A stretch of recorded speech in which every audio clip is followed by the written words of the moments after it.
সম্মানিত মুসল্লিবৃন্দ, মিশ্রিত আকীদা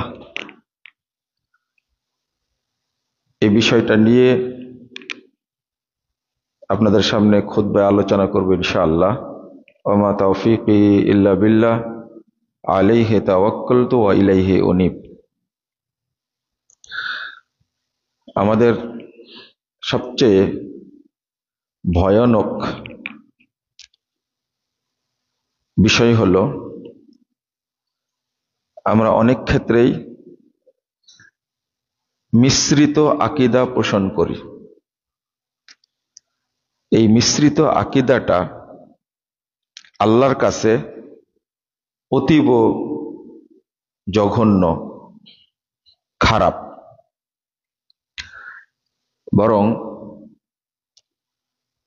এটা বলা যায় যে কাফের মুশরিক যারা, তাদের চেয়েও এই বিশ্বাসটা বেশি খারাপ। কাফের মুশরিকরা কিন্তু মুরতাদ না, তারা এমনিতেই কাফের। কিন্তু একজন মুসলিম ব্যক্তি যখন ঈমান থেকে বেরিয়ে যায় তখন সে মুরতাদ হয়ে যায়, আর মুরতাদকে হত্যা করা মুসলিম শাসকের উপরে ফরজ হয়ে যায়। যদি আমরা ইসলামের সাথে বেদিন অর্থাৎ তাওহীদের সাথে শিরক মিশ্রিত করি, ঈমানের সাথে যদি কুফর মিশ্রিত করি, বা আমরা যদি দ্বীনের সাথে জাহিলিয়াতকে মিশ্রিত করি, তাওহীদের সাথে তাগুতকে মিশ্রিত করি, এইটা খুব ভয়ানক অবস্থা। আল্লাহ রাব্বুল আলামিন বলছেন, কয়েক জায়গাতে এসেছে, ওমা ইউমিনু আকসারুহুম বিল্লাহ ইল্লা ওয়া হুম মুশরিকুন, সূরা ইউসুফ 106 নম্বর আয়াত। যারা আল্লাহর প্রতি ঈমান এনেছে তাদের অধিকাংশই মুশরিক। ভাষাটা খেয়াল করবেন, আল্লাহ ভাষাটা বলছেন ওমা ইউমিনু আকসারুহুম বিল্লাহ ইল্লা ওয়া হুম মুশরিকুন।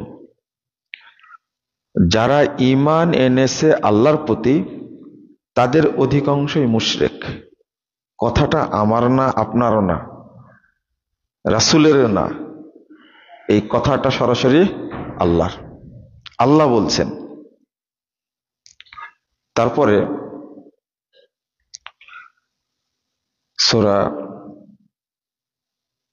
রোমের মধ্যে 8 নম্বর আয়াতে আল্লাহ বলছে, ওয়া ইন্না কাসীরাম মিনান নাস বিলিকাই রাব্বিহিম লাকাফিরুন। অধিকাংশ মানুষই আল্লাহর সাথে সাক্ষাৎ করবে কাফের অবস্থায়। মানে কাফেররা তো রব বলে আল্লাহকে স্বীকার করে না, যারা আল্লাহকে রব বলে স্বীকার করে তারাই আল্লাহর সাথে সাক্ষাৎ করবে কি অবস্থায়? কাফের অবস্থায়।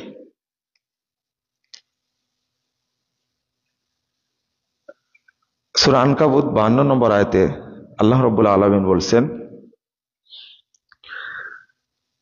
আল্লাযীনা আমানু বিল বাতিল ওয়া কাফারু বিল্লাহ। যারা ঈমান আনবে বাতিল বিষয়ের উপরে, বাতিল মতবাদ হোক, ইজম হোক, বাতিল জিনিসের প্রতি ঈমান আনবে, আল্লাহ তাদের সম্পর্কে বলছেন যে কিয়ামতের দিন তারা ক্ষতিগ্রস্তদের অন্তর্ভুক্ত হবে।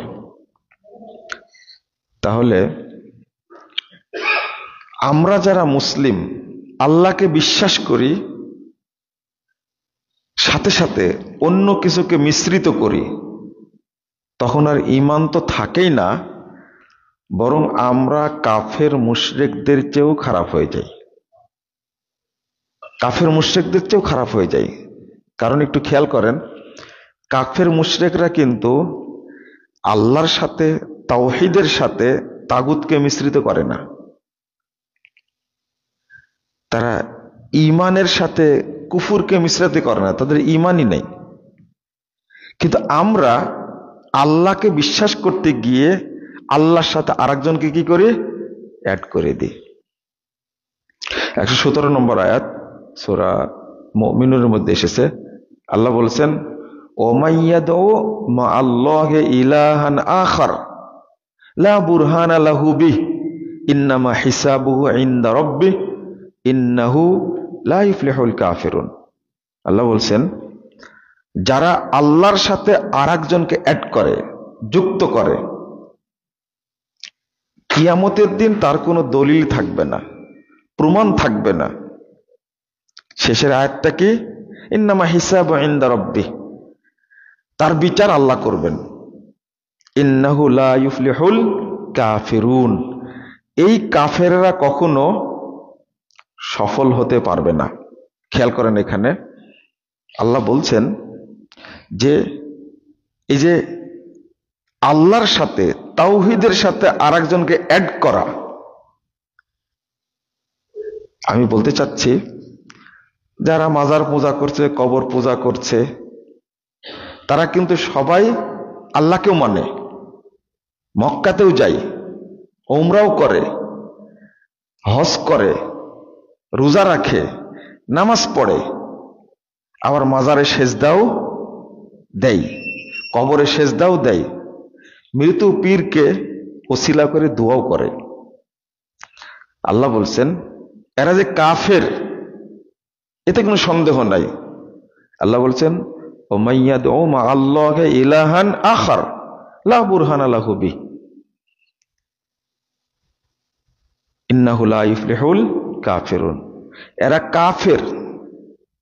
এজন্য শিরিক করলে মানুষ আর মুমিন থাকে না, কি হয়ে যায়? কাফের হয়ে যায়। বিশেষ করে শিরিক আকবার, বড় শিরিক। আরেকটা আসছে, আল্লাযী জাআলা মা আল্লাহি ইলাহান আখার ফাআলকিয়াহু ফিল আযাবিশ শাদীদ, সূরা কফ 26 নম্বর আয়াত। আল্লাহ বলছেন, যে ব্যক্তি আল্লাহর সাথে আরেকজনকে অ্যাড করে, আল্লাহ নির্দেশ দিবেন তাকে তোমরা কঠিন শাস্তির মধ্যে ফেলে দাও। ফাআলকিয়াহু ফিল আযাবিশ শাদীদ। তাহলে কয়েকটা আয়াত এখানে আসলো।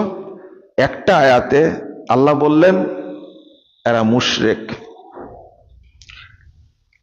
আর দুইটা আয়াতে আল্লাহ বললেন এরা কাফের। আমাদের জন্য জরুরি হলো আমরা যেন ঈমান আনার পরে ঈমানকে ঠিক রাখি, ঈমানের সাথে যেন কুফর মিশ্রিত না হয়, শিরিক মিশ্রিত না হয়, তাগুত মিশ্রিত না হয়, নিফাক মিশ্রিত না হয়। এখানে আরেকটা আয়াত আপনাদের কাছে বলি। আমি যে আগে একটা কথা বললাম যে যারা কাফের মুশরিক তাদের চেয়েও যে বেশি খারাপ ওই লোকেরা যারা ঈমান আনার পরে ঈমানের সাথে কুফর মিশ্রিত করে, তাওহীদের সাথে তাগুত মিশ্রিত করে, দ্বীনের সাথে জাহিলিয়াত মিশ্রিত করে, তারা কাফের মুশরিকদের চেয়ে যে খারাপ, এটা আয়াতটা না বললে তো বুঝবেন না। 150 এবং 151 নম্বর আয়াত সূরা নিসার মধ্যে এসেছে। আল্লাহ রাব্বুল আলামিন বলছেন, ইয়াকুলুনা নুমিনু বিবাজ ওয়া নাকফুরু বিবাজ। আল্লাহ বলছেন যে তারা বলে আমরা দ্বীনের কিছু অংশ মেনে নিব আর কিছু অংশের সাথে কুফরি করব। ওয়া ইউরিদুনা আইয়াত্তাখিযু বাইনা যালিকা সাবিলা, আর এই দুইটা মিলে সুন্দর একটা পথ তৈরি করব, রাস্তা তৈরি করব। মানে আপনি ইসলামের কিছু অংশ নেবেন আর জাহিলিয়াতের কিছু অংশ নেবেন, ইমানের কিছু অংশ নেবেন আর কুফুরের কিছু অংশ নেবেন, দুইটা মিলে কি করবেন? সুন্দর একটা পথ তৈরি করবেন। যেমন আমরা বলি না, একটা গাড়ি, এই গাড়িটার পাখা হলো বিমানের, চাকা হলো ট্রাকের, আর বগি হলো ট্রেনের, আর ইঞ্জিন হলো কিসের? বাসের। আপনারা বলেন তো এই গাড়িটা কিভাবে চলবে? বুঝেননি মনে হয় কথাটা। এই গাড়িটা কি চলবে? চলবে না। তা আমাদের মনের অবস্থা, আমাদের দেশের অবস্থা, শাসকদের অবস্থা, তারা একটা কাজ করতে চায়, মুসলিমরাও সন্তুষ্ট থাকবে, জেনারেল শিক্ষিত মানুষও সন্তুষ্ট থাকবে, মাজার পূজারীরা সন্তুষ্ট থাকবে, এবং দিনদার মানুষ যারা নাস্তিক তারাও সন্তুষ্ট থাকবে। আমরা সব মিলে একটা সুন্দর কি করতে চাই? রাস্তা বের করতে চাই। এই বর্তমান সরকার যেটা করছে এখন, আমার কথা কি বুঝতে পারলেন? তাহলে কি হলো? এটা মিশ্রণ। আপনারা একটা জিনিস জানেন যে কেরোসিনের তেল, এটা এর মধ্যে যদি পানি ঢালেন, পানি না ঢালেন, দুধ যদি ঢেলে দেন, আচ্ছা দুধ না ঢাললেন, জমজমের পানি হলো পৃথিবীর শ্রেষ্ঠ পানি, তাই না? জমজমের পানি, তেলের মধ্যে জমজমের পানি ঢেক দিন তো, বুঝেননি মনে হয় কথাটা। জমজমের পানি যদি দিই আমরা এই কেরোসিনের তেলের মধ্যে, তাহলে কি ও আমাদেরকে আলো দিবে মনে হয়? আচ্ছা, আপনি পানির মধ্যে দুধ আর পানি দুইটা এক জায়গায় করেন, এটা অপরাধ না ভালো কাজ, নেকির কাজ? পানিও ভালো, দুধও ভালো, দুইটা মিশ্রিত করলেন, বিক্রি করলেন, এটা কি ভালো কাজ না অন্যায় কাজ? অন্যায় কাজ। মিশ্রণটা, দুধের মধ্যে আপনি জমজমের পানি দেন, যেহেতু জমজমের পানিটা হলো পৃথিবীর শ্রেষ্ঠ পানি, আপনি বলেন এটা চলবে কিনা? চলবে? চলবে না। অপরাধ কিনা? অপরাধ। এটা আপনি বলবেন না তখন যে যাক 1 কেজি দুধের মধ্যে হাফ কেজি জমজমের পানি আছে আর হাফ কেজি দুধ আছে, যাক ভালো হয়েছে, এটা কি বলবেন কখনো?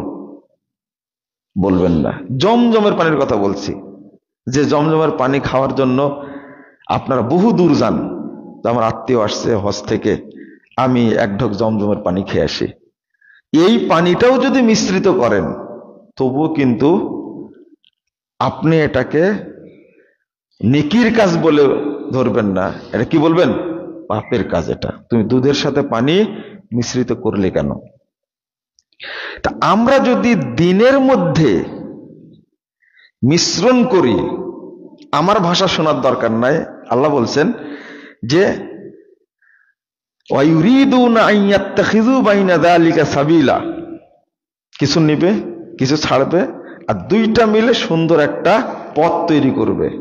আল্লাহ বলছেন উলাইকা হুমুল কাফিরুনা হাক্কা, এরাই হলো অরিজিনাল কাফের, ফ্রেশ কাফের। কাফের মুশরিকদেরকে আল্লাহ অরিজিনাল কাফের বলছেন না, একবারে পাকাপুক্ত কাফের কাদেরকে বলছেন? যারা দুইটা কি করেছে? মিশ্রণ করেছে, মিক্সচার করেছে। আমার আলোচনাটা আমরা যেটা বুঝাতে চাই, এটা অনেকেই সহজে বুঝতে চায় না, অনেক টাইম লাগে বুঝাতে। সূরা বাকারা 42 নম্বর আয়াত আল্লাহ বলছেন ওয়ালা তালবিসুল হাক্কা বিল বাতিল, তোমরা হককে বাতিলের সাথে মিশ্রিত করো না। তার মানে আমরা আকীদাগত দিক থেকে দুইটাকে মিশ্রণ করে রাখছি। মিশ্রণ মানে কি? কঠিন মিশ্রণ, যেটা আমরা সালাতও পড়ি, আবার আকীদাগত বিশ্বাস যেটা, এটা এত নোংরা, এত খারাপ।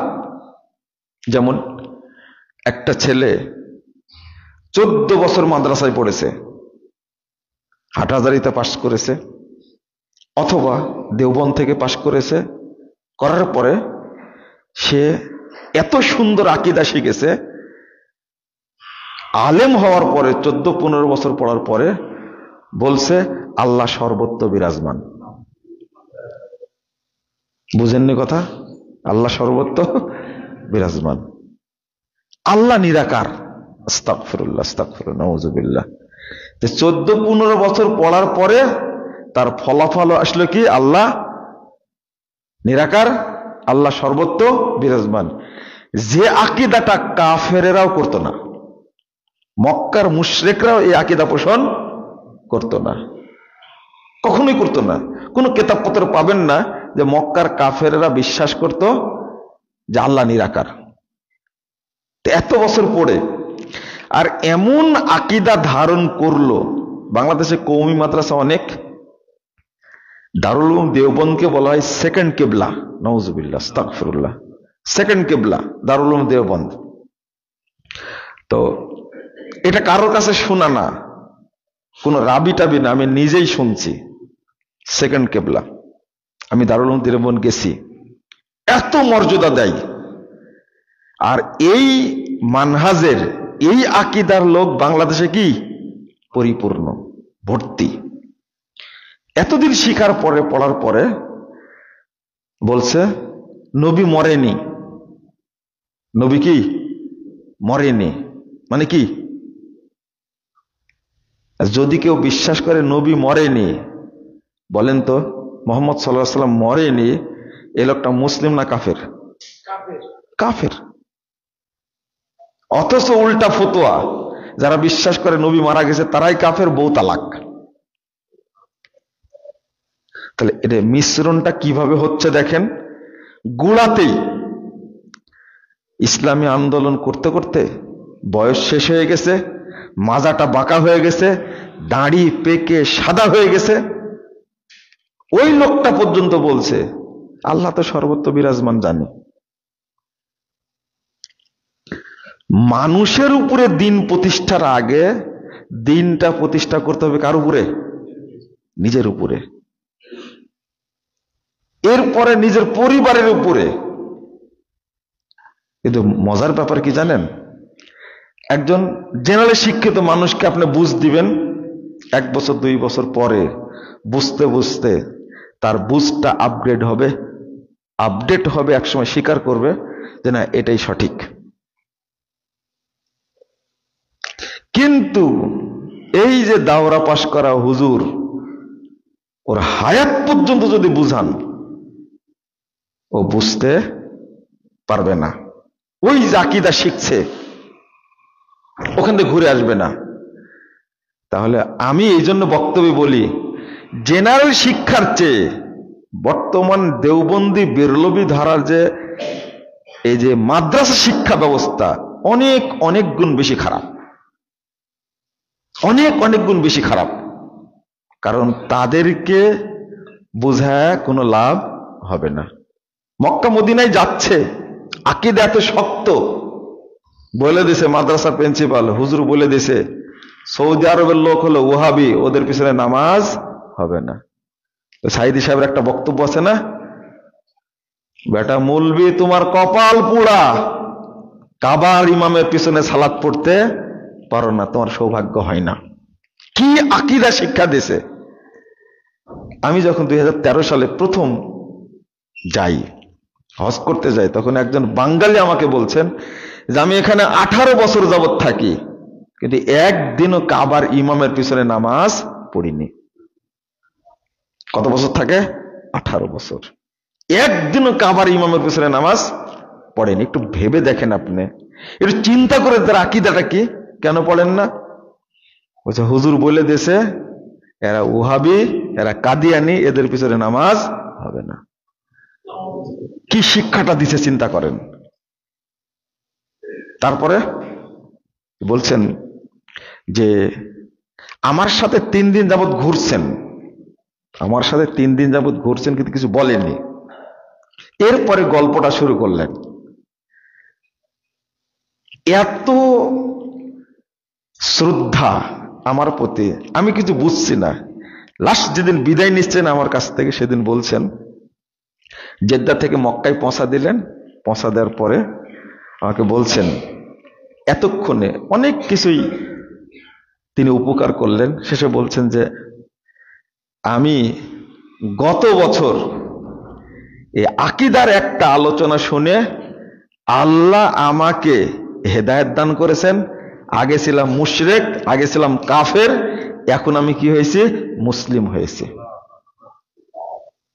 এখন আমি মাসে 3-4 বার উমরা করি আর জামাতে সালাত আদায় করি। যতদিন বুঝেছি আমার হুজুর আমাকে ধোঁকা দিয়েছে, আমার সাথে প্রতারণা করেছে, সেদিন থেকে কাউকে শ্রদ্ধা করি না। দেখেন, একটা ফতোয়ার কারণে কি বলেছে?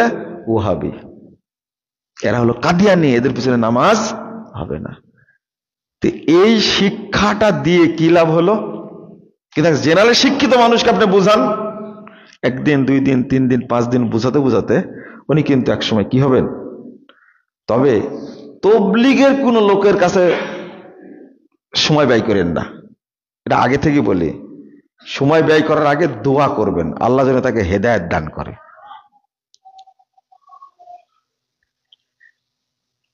একসঙ্গে হজে ছিলাম, তো মিনা থেকে শুরু হলো। আমাকে দাওয়াত দিচ্ছেন। কোথা থেকে শুরু করেছেন? মিনা।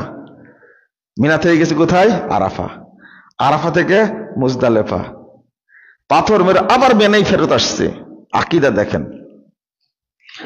তো যখন মিনা থেকে চলে যাব, এই যে আমার সাথে বারবার ঘুরছে, একবার বলেন, আমার আলোচনা শুনে বলছে যে আপনাকে একবার টঙ্গীর মাঠে নিয়ে যেতে পারলে আমার জীবন সফল।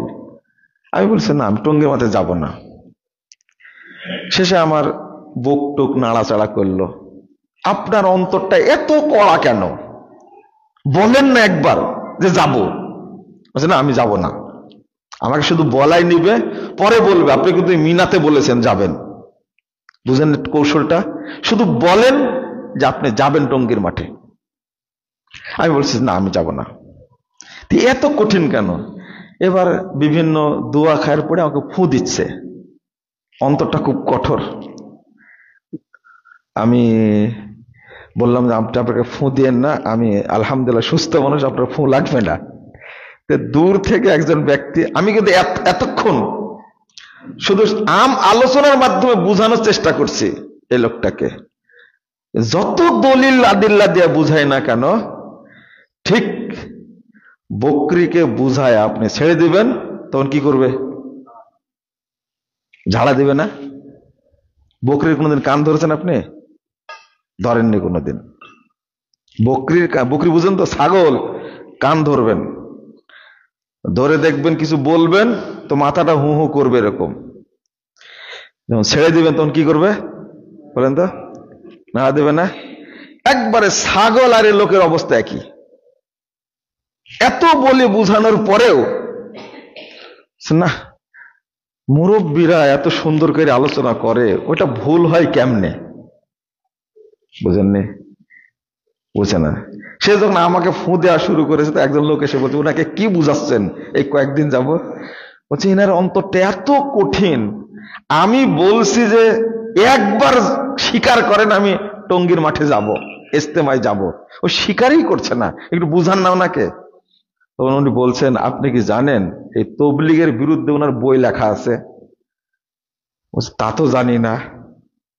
এবার ওনাকে আরো সুন্দর করে বোঝানোর চেষ্টা করলাম। আল্লাহু আকবার। অন্তরটা এতই পচার পচা, দলিল আদিল্লা এত কিছু দিয়ে বুঝাচ্ছে, উনি যাই বলেন না কেন, ওই যে বুঝের গু, এই বুজুর্গ দিয়ে যা সমস্যা, আপনি এর পিছনে সময় ব্যয় করার চেয়ে একজন জেনারেল শিক্ষিত মানুষের পিছনে সময় ব্যয় করবেন, অনেক উপকার দেবেন ইনশাআল্লাহ। আমি এই কথাটা কেন বললাম? ওই যে আকীদাটা ঢুকেছে, ইমাম ইবনে তাইমিয়া রাহিমাহুল্লাহ কত যুগ আগে বলেছেন, জামহুরুম মিনাল মুতাআসসিবিন লা ইয়ারিফুনাল কিতাবা ওয়াস সুন্নাহ ইল্লা মা শাআল্লাহ। যারা মুতাআসসিব হয়, মাযহাবী হয়, তারা কোরআন সুন্নাহ বুঝে না, ইল্লা মা শাআল্লাহ। আল্লাহ চাইলে কিছু মানুষ বুঝে। অহুম ইয়াতাআসসাবুনা, তারা বরং আঁকড়ে ধরে কোনটা? বি আহাদিসে দাঈফা ওয়াল মাওযুআ, জাল হাদিস আঁকড়ে ধরে, ও আরাইন ফাসেদা, আর বিভ্রান্তের বাজে কিছু মানুষের মতামত, ও হিকায়াতিন আনিল উলামা ইয়াশুক, আর তারা ওই বুজুর্গদের কাহিনী নিয়ে ব্যস্ত থাকে। 728 হিজরিতে মারা গেছেন, 728 হিজরিতে মারা গেছেন ইমাম ইবনে তাইমিয়া রাহিমাহুল্লাহ। সেই সময় বলছেন এরা কোরআন সুন্নাহ বুঝে না। কত আগে বলে গেছেন। আমি আপনাদের যেটা বোঝাতে চাচ্ছি সেটা হলো, আমরা যে শিক্ষাটা অর্জন করছি, এই শিক্ষাটা কি শিক্ষা? মাদ্রাসা শিক্ষা বলি, এই শিক্ষাটা হলো বাতিল শিক্ষা, এটা জাহেলি শিক্ষা। যে শিক্ষায় শিক্ষিত হয়ে আমার মাজার পূজা করা শিখি, পীর পূজা করা শিখি, আল্লাহকে অপমান করা শিখি, তাবিজ দেওয়া শিখি, এটা কি শিক্ষা? এই জন্য বাংলাদেশ সংস্কার করতে হলে অনেক টাইম লাগবে, অনেক অনেক অনেক টাইম লাগবে।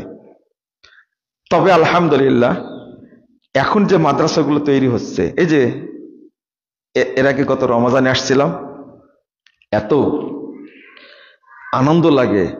ফরিদগঞ্জ, চাঁদপুরের এই প্রত্যন্ত অঞ্চলে এই যে মাদ্রাসাটা গড়ে উঠেছে, কি নাম যে না, জামিয়াতুস সুন্নাহ, শালদহ জামিয়াতুস সুন্নাহ, এটা সাহার বাজারের পাশে। এই প্রতিষ্ঠানটা যে গড়ে উঠেছে, এই প্রতিষ্ঠানের শিক্ষাটা হলো প্রকৃত শিক্ষা, অরিজিনাল শিক্ষা। যে শিক্ষার সাথে সাহাবীদের শিক্ষার মিল আছে, তাবেঈদের শিক্ষার মিল আছে, তাবে তাবেদের শিক্ষার মিল আছে, কিন্তু প্রচলিত আমাদের দেশীয় শিক্ষার সাথে কোনো মিল পাবেন না। একজন আলেমকে জিজ্ঞেস করবেন আইন আল্লাহ, আল্লাহ কোথায়? ও বলবে আল্লাহু ফি কুল্লি মাকান, আল্লাহ সব জায়গায়। একজন আলেমকে জিজ্ঞেস করবেন, একটা বাচ্চাকে জিজ্ঞেস করেন আল্লাহ কোথায়, ও উত্তর দেবে কি আল্লাহ আরশে। উত্তর দেবে, জিজ্ঞেস করেন। এটাই কিন্তু ঈমানের প্রথম ধাপ। একজন সাহাবী মুআবিয়া সুলামি রাদিয়াল্লাহু আনহু, সহিহ মুসলিমের হাদিস, তার একটা ছাগল, চাকরানি তার ছাগল হারাই দিছে। ছাগল গুনে পায়নি, ওই চাকরানিকে এক থাপ্পড়, থাপ্পড় দেওয়ার পরে তার মনে হয়েছে আমি একটা সাধারণ চাকরানিকে মারলাম। এই কথা চিন্তা করে তিনি আল্লাহ রাসূলের কাছে চলে গেছেন, যে ঘটনাটা বললেন। ফাআযামা যালিকা আলাইয়া, সাহাবী বলছেন এই বিষয়টা রাসূল সাল্লাল্লাহু আলাইহি ওয়াসাল্লাম ভালো চোখে দেখলেন না, খুব কঠিন ভাবে দেখলেন, তুমি মারলে কেন? এই রাগ দেখে, অপছন্দ দেখে সাথে সাথে বলছে আফালা উতিকুহা ইয়া রাসূলুল্লাহ, আল্লাহ রাসূল এই বাচ্চাটিকে আমি যদি আজাদ করে দিই, ভাবখানে এরকম, তবু আমি আল্লাহর কাছে মাপ পাবো কিনা? তখন রাসূল সাল্লাল্লাহু আলাইহি ওয়াসাল্লাম বলছেন ইতিনি বিহা, তুমি ওকে নিয়ে আমার কাছে আসো। নিয়ে গেছে। প্রথম প্রশ্ন আইন আল্লাহ, বলো তো আল্লাহ কোথায়? সাথে সাথে উত্তর দিয়েছে ফিসসামা, আল্লাহ কোথায়? আসমানে। না না, আমি কে বলো তো? বাচ্চাটা উত্তর দিচ্ছে আনতা রাসূলুল্লাহ, আপনি আল্লাহ রাসূল। এই দুইটা প্রশ্নের উত্তর শুনেই রাসূল সাল্লাল্লাহু আলাইহি ওয়াসাল্লাম বলেছে আতিকা ফা ইন্নাহা মুমিনা, তাকে তুমি আজাদ করে দাও, এ একটা মুমিনা মহিলা। বলেন আলহামদুলিল্লাহ। এটা মূল আকীদার মূল দর্শন। আল্লাহ আরশে আছে, এটা আল্লাহর সম্পর্কে ধারণা রাখতেই হবে। যদি বলেন আল্লাহ সর্বত্র বিরাজমান, তাহলে ঈমান থাকবে না। এ ধরনের লোকের পিছনে নামাজও হবে না, নামাজও হবে না। আমি যেটা বলতে চাচ্ছিলাম, মিশ্রিত আকীদা সবচেয়ে ভয়ানক যেটা, যে লোকটা মারা যাওয়ার সময় এই আকীদা নিয়ে মারা গেল, তার কি হবে বলেন তো দেখি? মারা যাচ্ছে, ওর বিশ্বাসটা হলো নবী এখনো মরেইনি, নবী গায়েব জানতেন। যে মারা যাচ্ছে লোকটা, এই লোকটার অবস্থাটা কি হবে? মুহাম্মদ রাসূলুল্লাহ সাল্লাল্লাহু আলাইহি ওয়াসাল্লাম বলছেন, 4229 নম্বর হাদিস, 30 নম্বর হাদিস ইবনু মাজার মধ্যে আসছে, ইন্নামা ইউবআসুন নাস আলা নিয়াতিহিম, যার নিয়াতে যা আছে, যে নিয়াত নিয়ে সে মারা গেছে, ওই নিয়াত নিয়েই কিয়ামতের মাঠে উঠবে। ইউহশারুন নাস আলা নিয়াতিহিম, আপনার মনের মধ্যে যা আছে ওইটা নিয়েই আপনি উঠবেন। এটা কেন বললাম? আরেকটা হাদিস শুনেন, 2878 নম্বর হাদিস, সহিহ মুসলিমের মধ্যে এসেছে, রাসূল সাল্লাল্লাহু আলাইহি ওয়াসাল্লাম বলছেন, ইউবআসু কুল্লু আবদিন আলা মা মাতা আলাইহি, যার উপরে সে মারা গেছে ওইটা নিয়েই উঠবে। আল মুমিনু আলা ঈমানিহি, মুমিন হলে ঈমান নিয়ে উঠবে। ওয়াল মুনাফিকু আলা নিফাকিহি, আর মুনাফিক হলে নিফাক নিয়ে উঠবে। ওয়াল কাফিরু আলা কুফরিহি, আর কাফের হলে কুফর নিয়ে উঠবে। এখন আপনাকে একটা প্রশ্ন করি, আপনার আচরণে আপনাকে বোঝা যায়, কথাই বোঝা যায়, লেখনীতে বোঝা যায়, কিন্তু অন্তরে কি আছে এটা কি বোঝা যায়? শোনেন, কথা দিয়ে মুনাফিকি করা যায়, হাসি দিয়ে মুনাফিকি করা যায়, লিখনি দিয়ে মুনাফিকি করা যায়, অন্তর দিয়ে করা যায়? অন্তরটা পরিষ্কার করে দেবেন আল্লাহ। এই তুমি মারা গেছে কার আদর্শের উপরে দেখো, এই দেখো তোমার অন্তরে বোঝ কি ছিল, এটা নিয়েই তুমি উঠেছো। কার প্রতি তোমার বিদ্বেষ ছিল, এই যে তুমি দেখো। এই যে আমরা আজকে আমাদের সবাইকে তাগুত খেয়ে ফেলেছে। কি খেয়ে ফেলেছে? তাগুত। একজনকে বলছিলাম, আপনার অন্তরে কোন ব্যক্তির আদর্শ বা কোন ব্যক্তির প্রতি মহব্বত আছে, সত্যটা বলবেন।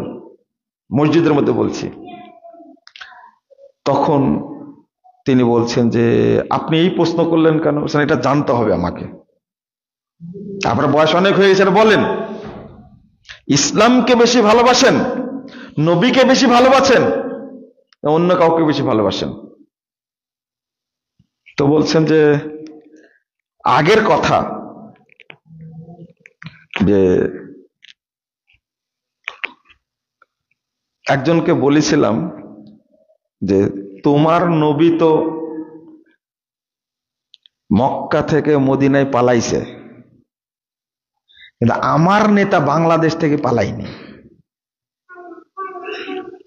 বুঝেন না মনে হয় কথাটা, তাই না? আমি বলেছি, ওই নেতার প্রতি মহব্বত আছে এখনো? বলেন তো, এই লোকটা হাজি, উমরাকারী, নামাজি, তাহাজ্জুদ গুজার, এই লোকটা মুমিন না কাফের? কোনো সন্দেহ আছে? নবীকে কিভাবে অপমানটা করলে খেয়াল করেছেন? কোন নেতাটা বড়? আপনার নেতাটা বড়। এটা কোথায় আছে? অন্তরে। আল্লাহ অন্তর খুলে দিবেন। এই জন্য আমি বলবো যে আপনারা সাবধান থাকবেন, অন্তর দিয়ে অন্তরে যেন মিশ্রিত কোনো আকীদা না থাকে। কাকে মানবেন? আল্লাহকে। কার বিধান মানবেন? আল্লাহর বিধান। এখানে অ্যাড করা যাবে না। ছোট্ট কথা বলে শেষ করে দিই, ইবাদতের যোগ্য একমাত্র কে? আত-তাওহীদ ফিল ইলাহ, আত-তাওহীদ ফিদ দ্বীন। দ্বীন মানার ক্ষেত্রে তাওহীদ হলো একটা দিন মানতে হবে, সেটার নাম কি? ইসলাম। মনে থাকবে? আত-তাওহীদ ফির রিসালা, অনুসরণীয় ব্যক্তি হিসাবে একজনকে মানতে হবে, তিনি কে? মুহাম্মদুর রাসূলুল্লাহ সাল্লাল্লাহু আলাইহি ওয়াসাল্লাম। শুরুটা একমাত্র আল্লাহকে মানতে হবে, এর সাথে কাউকে অ্যাড করা যাবে। একমাত্র ইসলাম মানতে হবে, এর সাথে কাউকে মানা যাবে। গণতন্ত্র, সমাজতন্ত্র, পুঁজিবাদ, জাতীয়তাবাদ, ধর্মনিরপেক্ষতাবাদ, সবগুলো কি ফামাযা বাদাল হাক্কি ইল্লা দালাল। হকের পরে যা আছে সবগুলো বাতিল ছাড়া আর কি। আল্লাহ বলছেন হক একমাত্র কি ইসলাম, বাকি সব কি বাতিল। আল্লাযীনা আমানু বিল বাতিল ওয়া কাফারু বিল্লাহ। আল্লাহ বলছেন যে বাতিল জিনিসের প্রতি ঈমান আনবে, মন দিয়ে বিশ্বাস করা যাবে না। এই যে আপনি ইবাদত করেন, একটা শেষ উদাহরণটা হলো আল্লাহ রাসূলের কাছে ১৭,৪৫৮ নম্বর হাদিস মুসনাদ আহমদের মধ্যে এসেছে, রাসূল সাল্লাল্লাহু আলাইহি ওয়াসাল্লামের কাছে ১০ জন লোক এসেছিলেন, তো ৯ জনকে বায়াত করলেন আর একজনকে কি বাদ দিলেন। হাদিসটা সবাই আপনারা জানেন। তো রাসূল সাল্লাল্লাহু আলাইহি ওয়াসাল্লাম এই কাজ করার পরে অন্যরা জিজ্ঞেস করলেন, আমরা আসছি দূর থেকে পায়ে হেঁটে, খাবার নাই, ইসলামের প্রতি ভালোবাসা, ৯ জনকে আপনি বায়াত করালেন, একজন করালেন না কেন? রাসূল সাল্লাল্লাহু আলাইহি ওয়াসাল্লাম বলছেন ইন্না আলাইহি তামিমা, ওর শরীরে তাবিজ বাঁধা আছে। কি বাঁধা? তাবিজ। তাবিজ ফাদখালা ইয়াদাহু ফাকাতাহু, ভিতরে হাত দিয়ে তাবিজ ছেড়ে ফেলে দিলেন। ফাবায়াহুন নবিয়্যু সাল্লাল্লাহু আলাইহি ওয়াসাল্লাম, আল্লাহ রাসূল তার বায়াত নিলেন। বলেন তো ভাষাটা কি? তাবিজ শরীরের মধ্যে আছে, এটা কি রাসূল জানতেন? কে জানাইছেন? আল্লাহ। ওর ভিতরে কি আছে? তাবিজ আছে। তাবিজ খুলে ফেললেন, এরপরে বায়াত করালেন।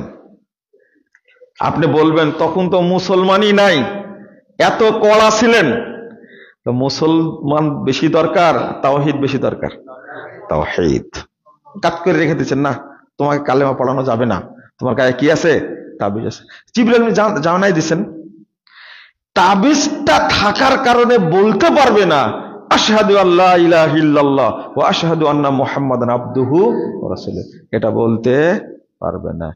এই জন্য অন্তরে শিরিক লেখে আল্লাহ শব্দটা বলা যায় না। এই জন্য আল্লাহ শিখিয়ে দিয়েছেন লা ইলাহা, আগে কি লা ইলাহা, সবগুলোকে বর্জন, সবগুলোকে বাতিল করতে হবে, তারপরে কি বলতে হবে? ইল্লাল্লাহ। এই জন্য আল্লাহ আল্লাহ আল্লাহ এই কথা বলা হারাম, এটা বলা যাবে না। আল্লাহ শিখাই দিয়েছেন, রাসূল শিখাই দিয়েছেন কি বলতে হবে? লা ইলাহা ইল্লাল্লাহ, লা ইলাহা ইল্লাল্লাহ, এতটুকু বলতে হবে। আগে সবগুলোকে আবর্জনা বের করতে হবে, অস্বীকার করতে হবে, তারপর বলতে হবে কি ইল্লাল্লাহ, আল্লাহকে মানে। আগে নাকস, আগে নাফি, তারপরে ইসবাত। আমি বুঝাতে চাইলাম এতক্ষণ যে যদি তাবিজ যদি থাকার কারণে কালেমা শাহাদত পড়ার যোগ্যতা না রাখে, তাবিজ রেখে কি নামাজ পড়া যাবে, রোজা করা যাবে, হজ করা যাবে? শুধু ওইটা না, তাবিজ আপনার মধ্যে নাই তবে বিশ্বাস করেন, নামি তাবিজ আপনার মধ্যে কি নাই কিন্তু বিশ্বাস করেন, আকীদা আছে, তাবিজ দিলে ভূতে ধরে না, এই ধরনের আকীদা পোষণ করলে কি ঈমান থাকবে? ঈমান নাই। জাযাকুমুল্লাহ খাইরান ওয়া বারাকাল্লাহু ফিকুম। আমি আপনাদের নতুন জায়গায় এসেছি, দুটা কথা বললাম, আপনারা দোয়া করবেন, আমরাও দোয়া করি আল্লাহ যেন আমাদেরকে মুমিন হিসাবে কবুল করে নেন, আল্লাহ যেন যাবতীয় শিরিক এবং জাহেলিয়াত থেকে আমাদেরকে হেফাজত করেন, আমিন। আর এই জামিয়াতুস সুন্নাহ জনাব নূর মোহাম্মদ তালুকদার সাহেব এই প্রতিষ্ঠান করেছেন, প্রথমত তার জন্য দোয়া করি আল্লাহ যেন তাকে হেদায়েত দান করেন, আল্লাহ যেন তাকে হেফাজত করেন, সম্পদ যেন বরকত দান করেন, নেক হায়াত দান করেন।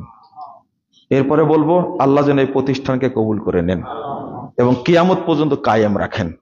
আল্লাহ যেন এই প্রতিষ্ঠান থেকে বিজ্ঞ আলেম তৈরি করেন, আমিন ইয়া রাব্বাল আলামিন। বারাকাল্লাহু ফিকুম ওয়া জাযাকুমুল্লাহ খাইরান।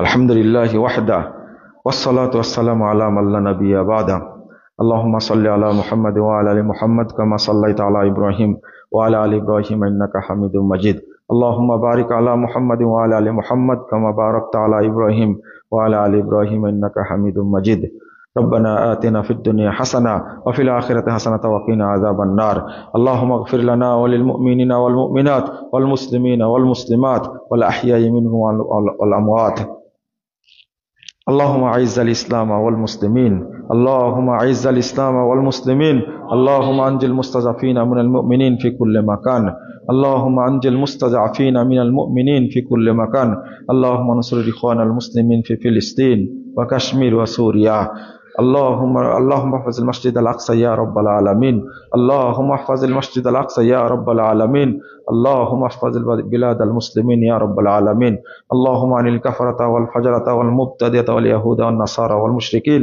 اللهم شقق شملهم ومزق جمعهم وخرب بنيانهم ودمر ديارهم وأنزل بهم بأسك الذي لا ترد عن القوم المجرمين ربنا آتنا في الدنيا حسنة وفي الآخرة حسنة وقنا عذاب النار ربنا فاغفر لنا ذنوبنا وكفر عنا سيئاتنا وتوفنا مع الأبرار ربنا تقبل منا إنك أنت السميع العليم وتب علينا إنك أنت التواب الرحيم وصلى الله على النبي